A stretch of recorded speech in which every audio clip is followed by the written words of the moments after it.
Hadratal Mukarramin wal Muhtaramin, para wakil talqin yang hadir mengikuti manaqib online internasional pada malam hari ini, Bunda Haya, Bunda Syari, Bapak Profesor Kiai Haji Priyatno dan juga keluarga besar yang telah menyediakan ruangan manaqib ini sehingga mengalir keberkahan untuk kita semuanya. Pemangku hajat pada malam hari ini yang berbahagia Ibu Hajjah Erna Fujiati, semoga dengan wasilah manaqib Tuan Syekh Abdul Qadir Al-Jilani, Allah Subhanahu wa Ta'ala melindungi beliau beserta keluarga besarnya dari bahaya, bala, musibah, dipanjangkan usia dunianya, disehatkan jiwa raganya, dimudahkan segala urusannya, diluaskan rezekinya, dikabulkan hajat-hajatnya, dan dibahagiakan kehidupan dunia dan akhiratnya. Amin Allahumma amin. Juga untuk kita semuanya, ikhwan wal akhwat rahimakumullah. Suatu ketika saya pernah ditanya oleh putri saya, putri bungsu saya yang masih kala itu di usia TK. Beliau bertanya, anak saya itu bertanya, dulu bagaimana seandainya Abi dan Umi tidak berjodoh? Bukankah itu berarti saya tidak jadi lahir ke dunia ini? Sungguh merupakan suatu pertanyaan yang polos, tetapi seringkali pertanyaan semacam itu menjadi dialog sebuah keluarga, dialog anak-anak dan orang tuanya. Atau kita sendiri pernah bertanya, kenapa ya saya menjadi salah satu orang yang ditakdirkan lahir ke dunia ini? Seumpama saya tidak lahir, bukankah itu berarti saya tidak ada dan tidak akan menjadi salah satu manusia penghuni bumi ini? Ikhwan wal akhwat, dipikirkan atau tidak, toh kita sudah terlanjur lahir ke dunia ini. Kita tidak berhak mengeluhkan kelahiran ataupun menyesali sesuatu yang telah terjadi, dan itu adalah merupakan penyesalan yang sia-sia belaka. Ikhwanul akhwat, perenungan mengenai kelahiran ini memang cukup menarik kita simak. Andaikan kita ditanya oleh orang, seumpama kita dahulu belum lahir, kita ditanya oleh Tuhan misalkan, yang bertanya kepada kita, wahai fulan, engkau memilih untuk lahir ke dunia ini atau tidak? Kira-kira kita menjawab apa?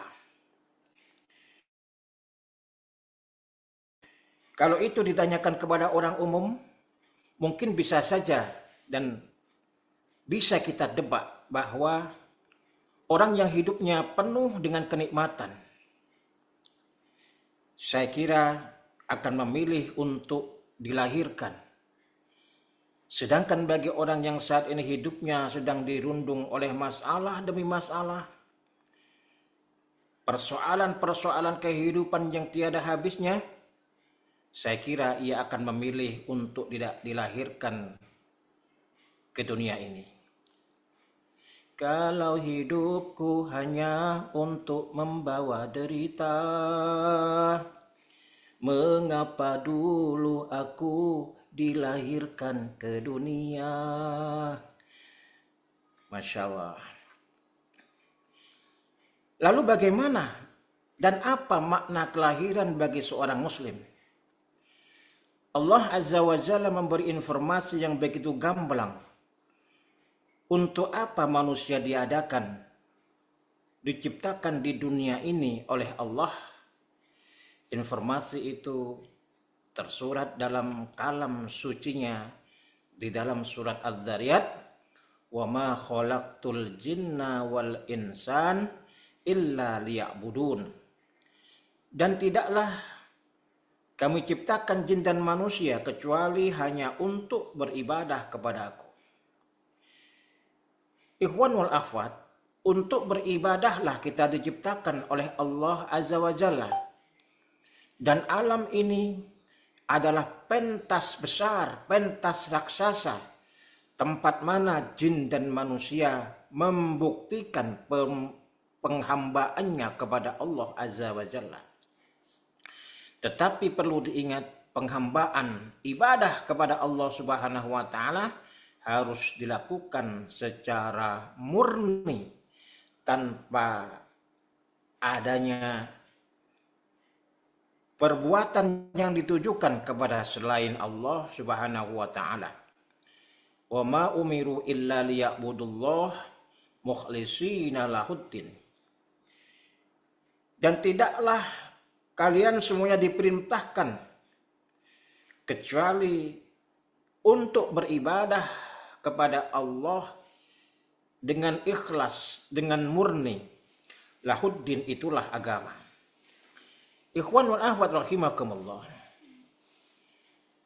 Selain Maha Pengasih, Maha Penyayang, Maha Penguasa, ternyata Allah juga Maha Pencemburu. Allah cemburu ketika hambanya menduakannya dengan makhluknya. Allah cemburu ketika kecintaan kita kepadanya lebih rendah ketimbang kadar cinta kita kepada selainnya. Semua kebutuhan sudah Allah penuhi untuk kita, bahkan tanpa perlu kita minta. Oksigen bebas kita hirup, cahaya matahari bebas kita nikmati, organ tubuh gratis kita gunakan. Lalu masihkah kita duakan zat yang sudah memberi apapun kebutuhan kita itu? Ikhwan wal akhwat, tentu saja kita berupaya jangan sampai kita mencintai segala sesuatu melebihi kecintaan kita kepada Allah. Itulah makna tertinggi dari kalimat tauhid. Kalimat syahadat yang tiap kali kita sholat kita lantunkan. Asyhadu an la ilaha illallah. Tiada Tuhan selain Allah. Tidak ada zat yang patut kita agungkan, yang patut kita cintai, yang patut kita patuhi, yang patut kita takuti selain Allah Azza wa Jalla. Tapi dalam kehidupan nyata sayang sekali, terkadang syahadat kita ini tak lebih dari ucapan lisan yang sama sekali tak memiliki makna dalam perilaku kita sehari-hari. Kita begitu fasih bersyahadat, tapi tak jarang kita lebih mencintai harta dan kedudukan dunia ini meskipun mengabaikan ketaatan kepada Allah Azza wa Jalla.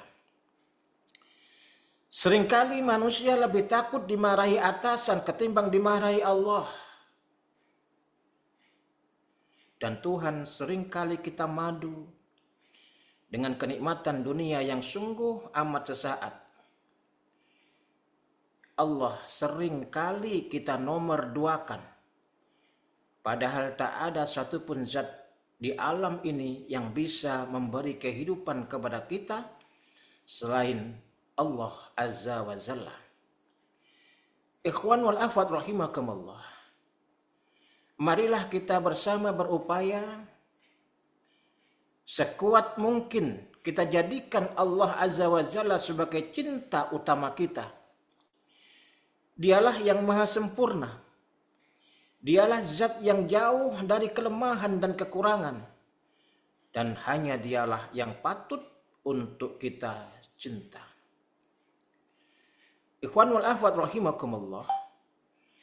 Guru mursyid kita, Pangersa Aba Aos radhiyallahu an, konon pernah diberi hadiah berupa mobil mewah.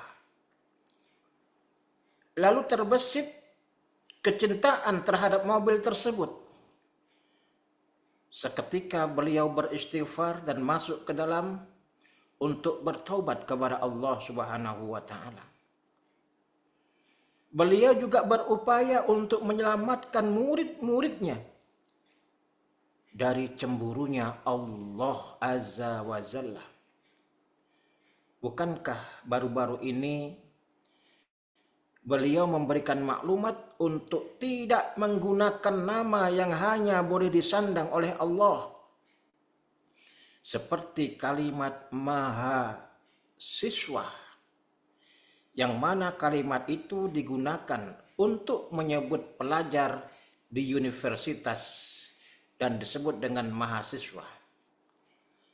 Lahirlah maklumat untuk menyelamatkan kita semuanya, agar kita tidak terperangkap terhadap perbuatan syirik yang tidak kita sadari, menyandangkan kemahakuasaan Allah kepada sesuatu yang lemah. Oleh karena itu, ikhwan wal akhwat rahimakumullah, kalimat-kalimat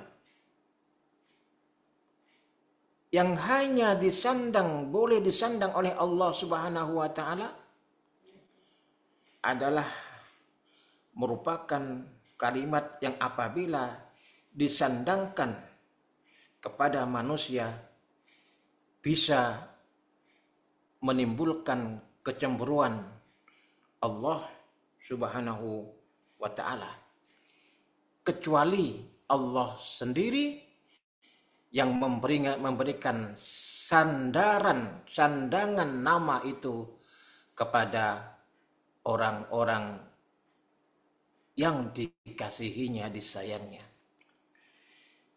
Ikhwanul akhwat rahimakumullah, bahkan baru-baru ini di grup Wakil Talqin itu ada informasi, ada seorang wakil talqin yang bernama, mohon maaf ini saya sebut nama, Bapak Dr.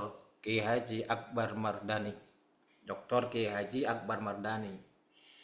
Nama beliau Akbar diganti oleh pengersah Abah menjadi Asgor.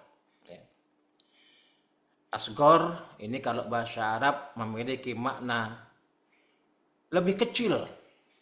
Padahal nama sebelumnya adalah Akbar, lebih besar. Ternyata kemudian pengersah Abah Aos melalui Kiai Lukman memberikan informasi kepada beliau bahwa nama Asgor itu bukan kecil, tetapi nama Asgor itu adalah asli Bogor. Ya, mungkin beliau ini asli Bogor dalam kehidupan sehari-harinya. Ikhwan wal akhwat rahimakumullah. Di Jawa Timur ini ada seorang ulama besar yang bernama Sayyid Ali Asgor Basyaiban. Beliau adalah keturunan Rasulullah Shallallahu Alaihi Wasallam yang bergelar Sayyid, dan melalui karya beliau, melalui kemanfaatan ilmu dan amal beliau, muncullah dari tangan beliau ini pesantren-pesantren tua, di antaranya pesantren Sidogiri, pesantren Langitan, dan lain sebagainya. Sayyid Ali Asgor Basyaiban, walaupun namanya Asgor, tetapi perjuangannya sungguh besar, dan masyarakat muslim di Jawa Timur itu melihat kebesaran perjuangan beliau di dalam berdakwah, menyampaikan, meneruskan dakwahnya Rasulullah Sallallahu Alaihi Wasallam. Ikhwan wal akhwat rahimakumullah. Oleh karena itu, marilah kita bersama-sama untuk senantiasa memurnikan ibadah kita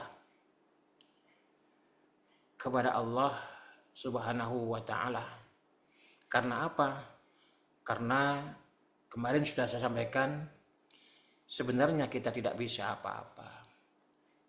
Untuk beribadah kepada Allah Subhanahu wa taala, kita bisa beribadah karena dibisakan oleh Allah Subhanahu wa taala, diberikannya kita ilmu pengetahuan dan diberikannya kita hidayah untuk melakukan dan melaksanakan ibadah. Kalau kita menyadari bahwa semuanya adalah dari Allah Subhanahu wa taala, maka seyogyanya mari kita sama-sama memurnikan niat, memurnikan ibadah kita hanya karena Allah Subhanahu wa taala. Karena penyakit utama ibadah yang kita lakukan adalah ibadah yang terkontaminasi dengan kepentingan. Kita berbaik kepada orang lain hanya ingin balikan kebaikan untuk kita. Kita beribadah kepada Allah Subhanahu wa taala ada muatan kepentingan.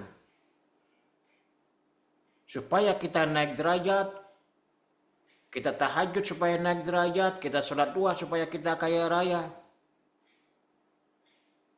Ada tujuan-tujuan ibadah yang dicampuri dengan kepentingan duniawi atau kepentingan nafsu kita sendiri.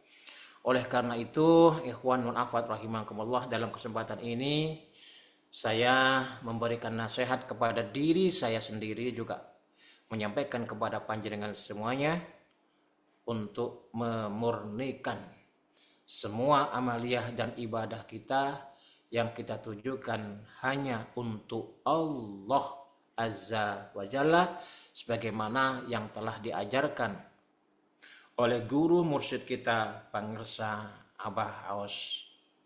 Semoga Allah berkahi semuanya, segalanya, selamanya. Kurang lebihnya mohon maaf yang sebesar-besarnya. Wallahul muwafiq ila aqwamit thoriq. Wassalamualaikum warahmatullahi wabarakatuh.